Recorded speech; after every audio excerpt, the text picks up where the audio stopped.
20 টাকা? মামা মনে হয় সচরাচর রিক্সায় চলাফেরা করেন না। এই জায়গায় নর্মালি ভাড়া আছে 50 টাকা। তাছাড়া সারাটা দিন আপনার পিছে পিছে ঘুরছি, আপনি বিভিন্ন জায়গায় খাড়াইছেন, চা খাইছেন, কথাবার্তা বলছেন। আমার সারাটা দিন লস হয়েছে মামা। আপনি 20 টাকা দিলে কেমনি কি করবো এই রোজার মাসে? এই যে তোকে রিক্সা লাগে সবটাই খারাপ। তোকে লাগে যদি দামাদামি করে রিক্সায় না ওড়ি, নামার সময় তোরা ক্যাশ শুরু করে দে যাত্রীর লগে। এই বেটা সবসময় চলাফেরা করে এখানে 20 টাকা দিয়া তুই আজকে বাড়াচ্ছিস 50 টাকা। আমার কেন দেস না?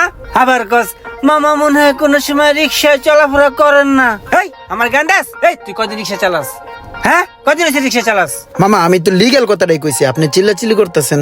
তুই আবার আমার মুখের উপরে কথা কস। এই নাম এদিকে আয়, এদিকে আয়। কে তুই মুখে কথা বলি? মারতেছেন। তুই রিক্সা লই আমার মুখে কথা বলি, মুখে কথা বলি, মুখে কথা বলি। ওই ওই এই রে এমনি মারতাছে কে? আর কবি মুখে কথা আর কবি। ওই কবি আর কবি